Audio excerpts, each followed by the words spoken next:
So those of you that are sticking with us, joining us for the last segment of For Real Movie Club, we're going to be doing Robin Hood Men in Tights. So we're jumping ahead 6 years from Spaceballs, the last movie we talked about, to follow a musical adventure comedy film that parodies the Robin Hood story. Produced and directed by Mel Brooks, the film stars Cary Ells, Richard Lewis, and Dave Chappelle in his film debut. Some other names that are in this film are Tracy Ullman, Dom DeLuise returns yet again, and Roger Rees as your Sheriff of Rottingham. The film itself, like I said, parodies Robin Hood, Prince of Thieves, upon which the plot is loosely structured, and is one of the last releases when it comes to our chronology of the films that we've gone over tonight. So we'll do what we've done in the last 3 segments, and which we'll do going forward. We'll go around the horn and get the opinions of what you thought of the movie first thought. Start with you, Mr. Tony Mango. This is my favorite comedy of all time. What? And it's been for as long as I can remember. Above all other comedies that I've ever seen, and I love a lot of other comedies, this is by far my favorite of all time. Okay.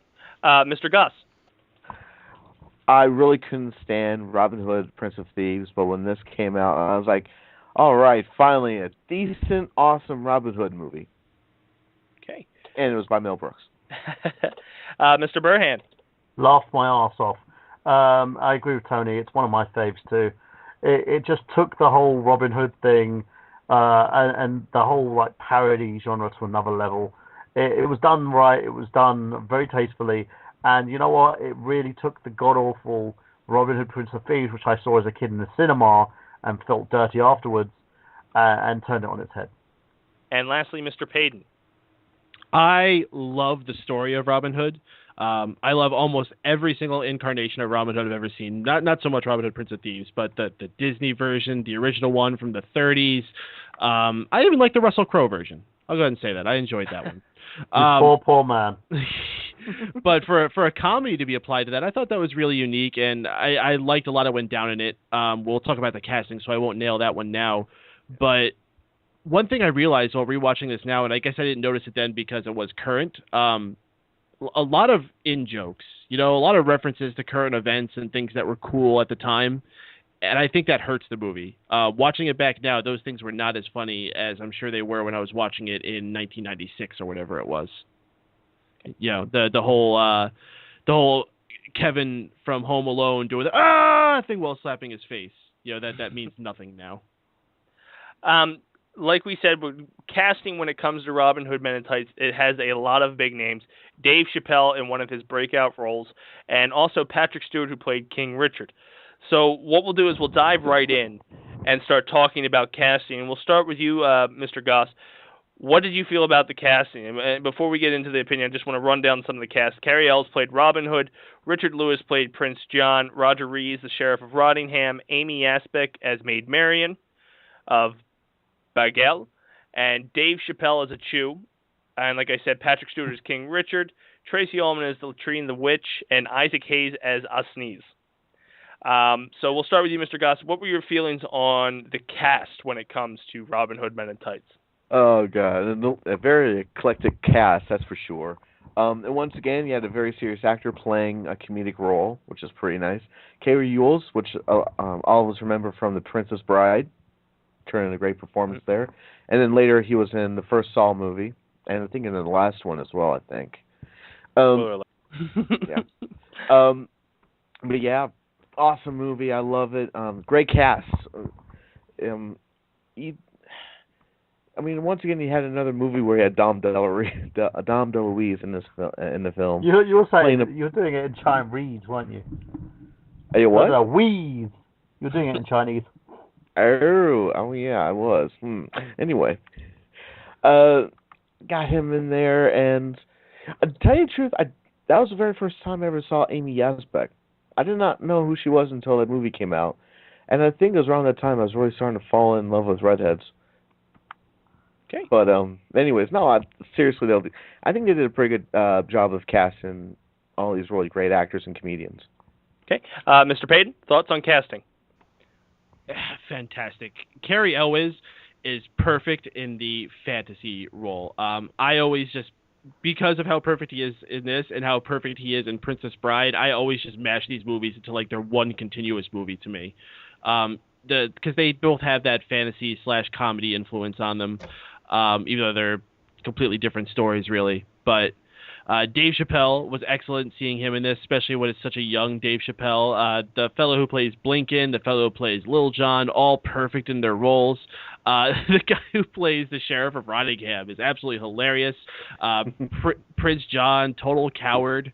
Everyone nailed their roles perfectly. Almost the complete opposite of all the other movies we're talking about here. I actually enjoyed almost the entire cast. Okay, Mr. Burhan? Yeah, what can I say? What's already been said. Great movie, great cast, great funny story, and I love the musical numbers. Okay, and lastly, Mr. Mango, what are your thoughts on the casting? Man, it's so fucking good. Everybody nails it. Little John is a huge guy who isn't just a huge person that they put in the role who can't have comedic timing. There's a great reference to the Kevin Costner casting when he says, unlike other Robin Hoods, I can speak with an English accent. Fucking nailed that line. Amy Asbeck, a hot Maid Marian instead of somebody like Kate Blanchett in the Russell Crowe one, which she's supposed to be like the fairest maiden of the land. Give me a fucking break.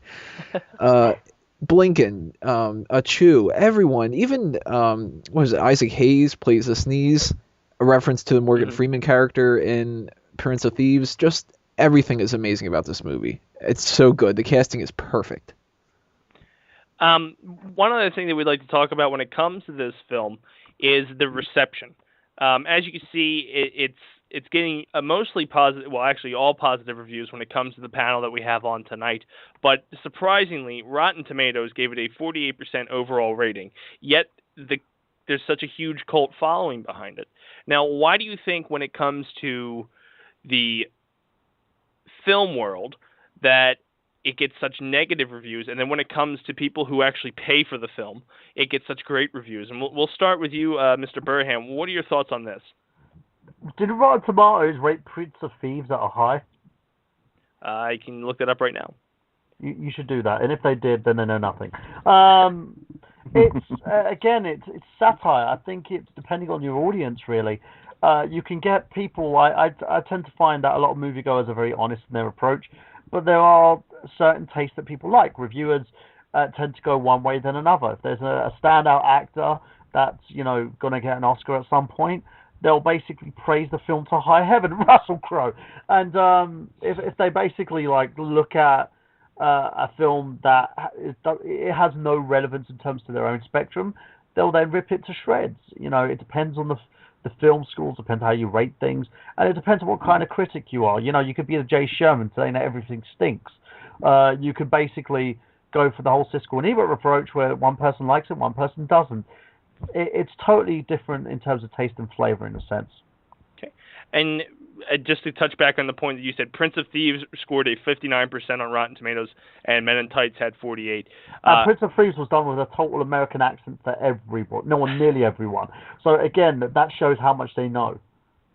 And MIT is just a flip side of it, got 81% and 73% for fan votes went to Prince of Thieves, so it did better.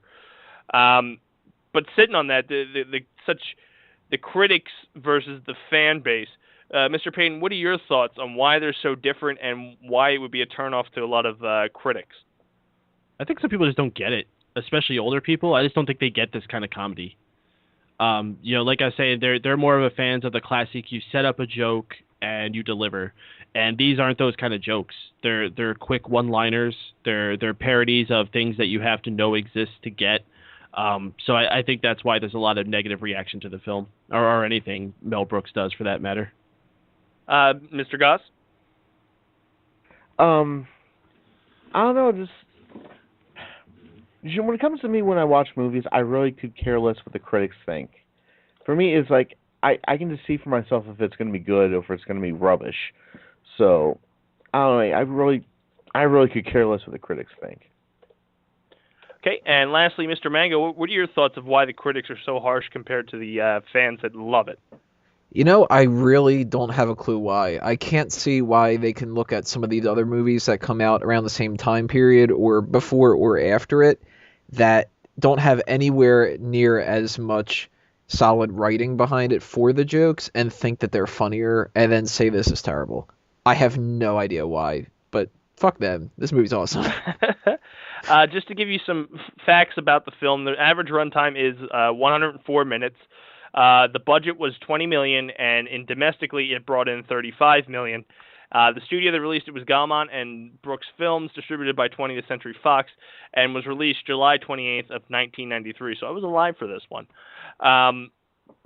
When it comes to Robin Hood Men in Tights, and we touched base on it a little bit because of we were talking about Princess. Can't think of the damn name right now, but Cary Elwes.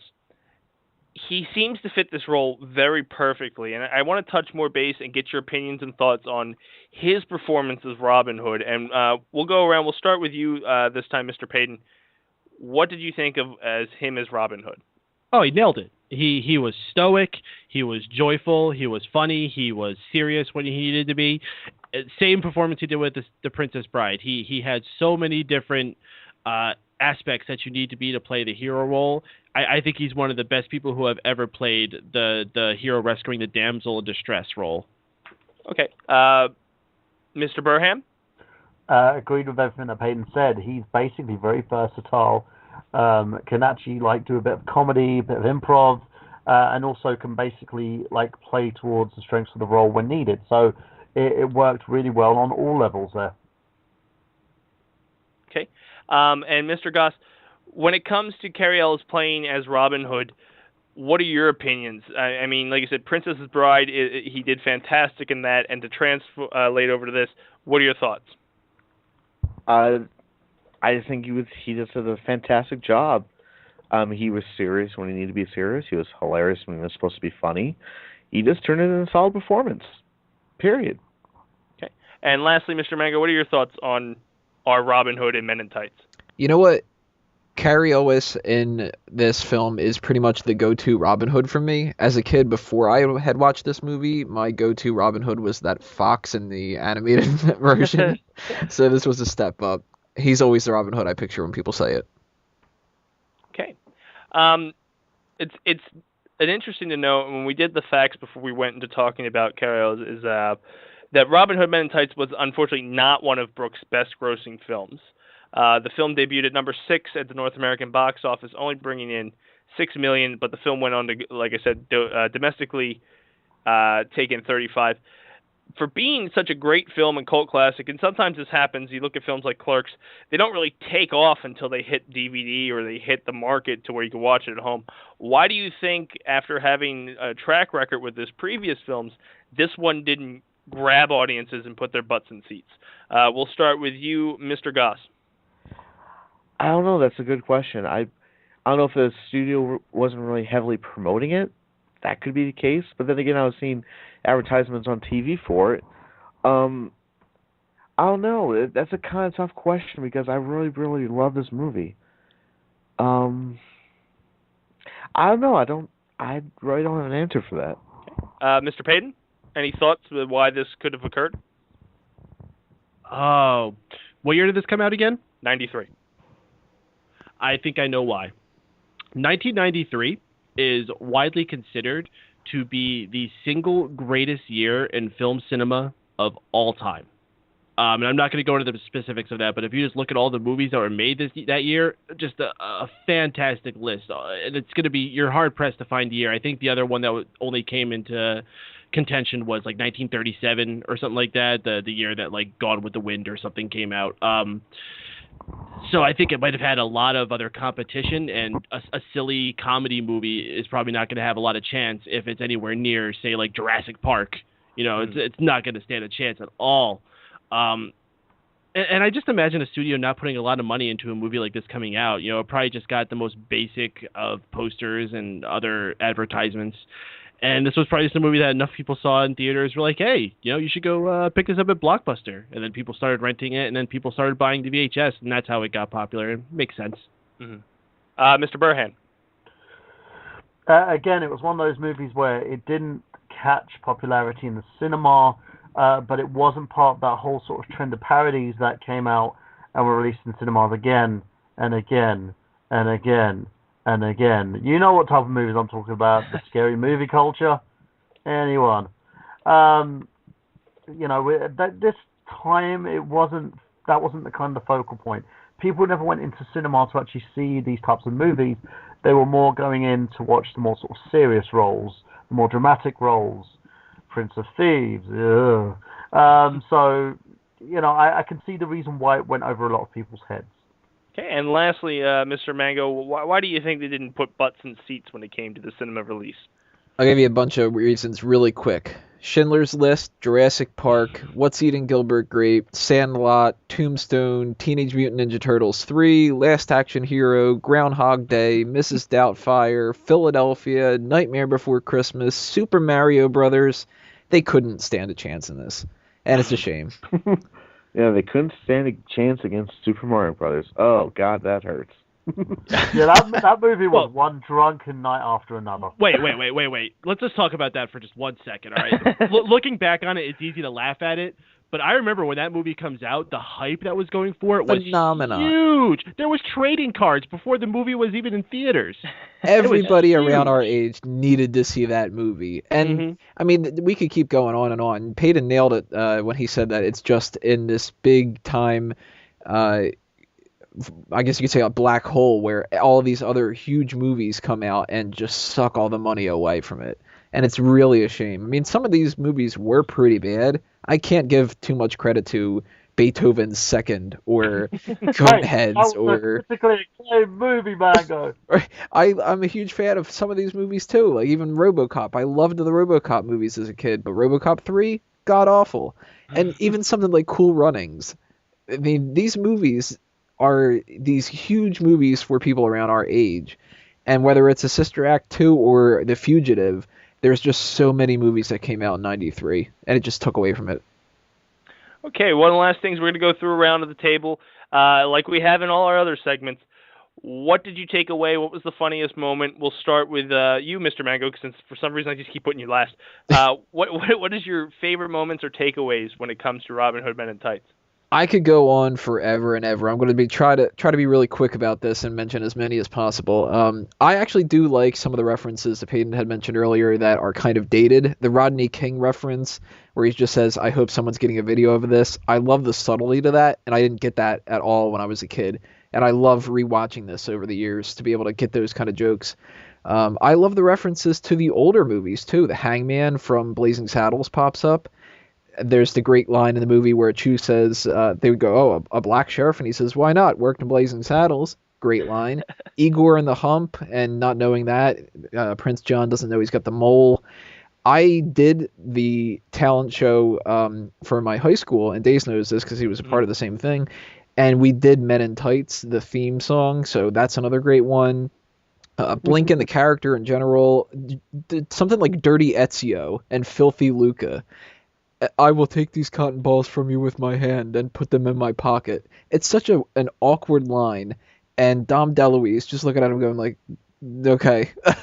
I love those kind of jokes, and some of them have stuck with me so far over the years to the point where a little quick reference thing like Sheriff of Rottingham instead of Nottingham, if you ask me to say what that character is, almost assuredly I will call him Rottingham instead of Nottingham. I went through and watched Prince of Thieves a couple years ago for the first time, specifically to catch all these references from the movie that I didn't understand before, and it's just amazing.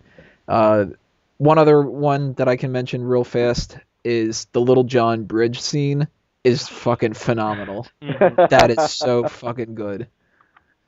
Okay, lastly, let's go around. I don't know why lastly. Mr. Paden, what are your thoughts? What's your takeaways when it comes to Robin Hood Men in Tights?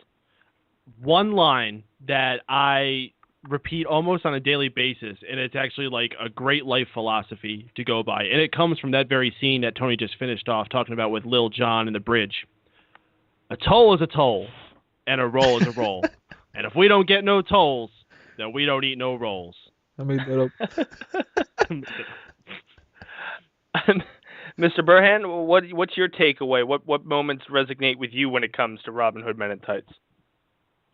The men in tights. Yes! That's pretty much it. Men in tights. How can you not love this movie, seriously? That's the whole moment with these guys and their balls hanging out, and the fact that they look really prissy but manly at the same time showed me how to be a man. And lastly, Mr. Goss, what's your takeaway? What moments from Robin Hood Men in Tights really stick with you to this day? Well, looks like the panel kind of already touched on some of the more memorable ones. A couple of them I have right in my mind right now is when we have the introduction of Maid Marian, and she's in the bathtub and she's singing and everything. The camera just gets closer and closer, and then all of a sudden we cut to her singing in the bathtub, and then we hear like some glass breaking, and then all of a sudden we cut to the shot of where the camera actually busted through the window, which is actually kind of a nod to a scene from High Anxiety. And the only other thing I think of is when they're trying to recruit more men for oh geez, what the hell? When they were Robin Hood's trying to recruit more men to join him and everything, that they go up to this one little booth where Dave Chappelle's character is giving them these huge eggs of pantyhose to put on the tights and all that. But apart from that, this was another really good Mel Brooks movie. I'm kind of bummed that it got panned as much as it did by critics, which again I could care shit. I don't give a shit about those critics, but they really panned it, and box office wise, even though it was a success, it didn't get nearly as much money as it should have deserved. But I think it was a good little film. I think it's definitely one of my favorites of all time. Okay. Lastly, we'll go around the horn, and we will rank the movie 1 through 10 when it comes to 10 being this movie's phenomenal, run out and buy it right away, or 1, don't waste your time. We'll start with you, Mr. Paden, 1 through 10. I'll give this an 8.5. Okay. Mr. Burhan. 9. Okay. Mr. Goss. Oh, definitely going to give this one a 9 as well. Okay. And lastly, Mr. Mango. If this is one of those things where you're trying to rank it based off of whether or not it should get Best Oscar or anything like that, it's not going to be a 10, but as far as me liking it and just enjoying the movie, definitely a perfect 10. There you have it, ladies and gentlemen. That is Robin Hood Men in Tights, and for the last 2 hours, you've heard us speak about the man known as Mel Brooks and all his films. He's a film director, screenwriter, composer, lyricist, comedian, actor, and a producer. His films that we discussed tonight have been Blazing Saddles, Young Frankenstein, Spaceballs, and lastly, Robin Hood Men in Tights. He's also known for The Producers of 12 Chairs, Silent Movie, High Anxiety, The History of the World Part 1, and much, much more. So, on our last notes that we want to do here for the first ever For Real Movie Club, and something I'd like to do at all of them is just wrap up on our general theme. And we'll go around the horn, and we want the final opinion of Sir Mel Brooks himself, Mr. Burhan. I think he was an underrated genius. Okay. Mr. Mike Paden. I think he's an overrated genius. Could have planned that better. And Mr. Goss. I think he's a genius. Okay. And lastly, Mr. Mango. He's a middle-rated genius. Yeah, he has his ups and downs, and there are things that he can really nail, whether it's music, like the music that's in Robin Hood Men in Tights, from the actual score, and the love themes, and the raps, and Men in Tights theme and all that, and stuff in Blazing Saddles and all that. Or it can be some negatives that he can go so far over the top, and it really just seems childish, or he tried too hard and it doesn't pan out as well.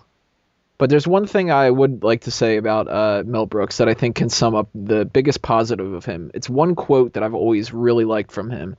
"Tragedy is when I cut my finger. Comedy is when you fall into an open sewer and die."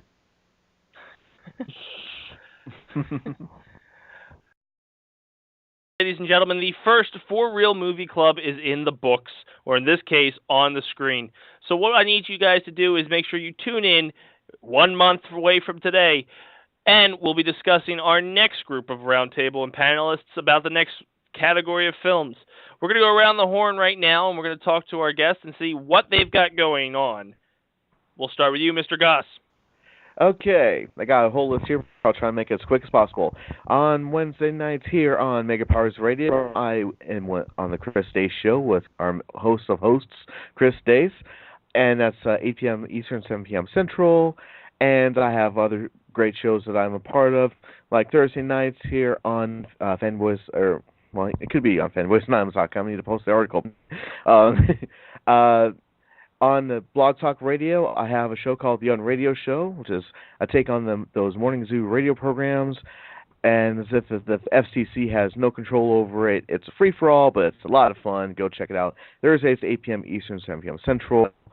And I have a couple of YouTube shows. I got youtube.com/RoseCardReviews and youtube.com/RoseCardLet'sPlay. And if you guys want to get a hold of me personally, you can get a hold of me on Twitter. TravisGoss779 is my Twitter handle, and Facebook.com/TravisGoss1979 is where you can get a hold of me there. Of course, as I mentioned before, I'm part of FanboysAnonymous.com, and a lot of really great things are coming up, so please stay with me. Okay. Terrible intro, sorry about that. Mr. Paden. Well, this has been an excellent first episode of the For Real Movie Club here on Mega Powers Radio. Certainly awesome, Mr. Chris Dace. Congratulations to you and the rest of the panelists here. Please, everyone listening, continue supporting this show and all the other awesome things we got going on here at Mega Powers Radio. The main show I'm hosting is on Monday nights following Monday Night Raw. If you're a wrestling fan, certainly check it out. If you're not, you probably wouldn't dig it too much. But once again, that's after Raw every single Monday night. It's the Raw post show. We'll be talking about all that night's events. And, of course, inviting you to call in as we do with all of our other shows on here. And as I said earlier, we have a special coming up this Tuesday. It's a tribute to the Ultimate Warrior. So, again, if you're a wrestling fan, you certainly know who the Warrior is. And we'll be talking about some of our favorite matches, our favorite moments, and all that other good, awesome stuff. Thanks again, Chris, and thank you, everybody. Mr. Burhan. Always, I got game 8 p.m. every Saturday night. Basically, this week we're going to be talking, well, next week, shall I say, we're talking Teenage Mutant Ninja Turtle games with the host of Turtle Flakes. So make sure that you actually tune in for that show as well. And this week's show, we did Nintendo Retrospective Part 2 as a continuation of Episode 7, which was a Nintendo Retrospective. We did the retro consoles. I had myself, Mr. Mike Paden, and a few other hosts on there, including Mr. Nick Abrams and Sean Mitchell as well, avid members of fanboysanonymous.com. So we did that and talked about the 3DS and the Wii U and also Nintendo's future, where we see the company going. So check that out, guys. There's a huge load of archives. We're actually on now episode 71 now. We're going on to episode 72. So we're closing in to episode 100. So make sure you tune in live on blogtalkradio.com, and you also can reach us on other little formats such as iTunes, Stitcher, Libsyn, loads of other places as well, because I know a lot of people are migrating into those formats as well. So thank you very much, guys. Keep seeing you too. Also, youtube.com/TheNerdGenius if you want to look at my personal vlogs as well.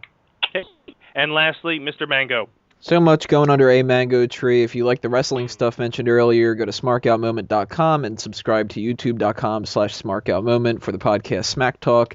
Make sure you check out everything else coming your way from fanboysanonymous.com by checking out the website and subscribing to the YouTube channel, youtube.com/fanboysanon, ANON, where you can find our other videos, including the group meeting podcast. If you're in the South Jersey area, make sure to come out to South Jersey Geek Fest Convention, Saturday, April 19th. For more information, go to the website. Fanboys Anonymous, your source for all things geeky. Go there. On behalf of my panel, I'd like to thank Mike Paden, Michael Burhan, Travis Goss, and Anthony Mango for being a part of the first ever For Real Movie Club. Join us in the month of May as we have a new panelist, and a new topic. And let's face it, you've got to be a man to wear tights. This has been the For Real Movie Club. At no point in your rambling, incoherent response were you even close to anything that could be considered a rational thought. I'm too old for this. Good day, sir! You stay classy, San Diego. Roads? Where we're going, we don't need roads. Frankly, my dear, I don't give a damn. I'm finished. That'll do, Pete. That'll do. Hasta la vista, baby. Hey, everybody! We're all gonna get laid!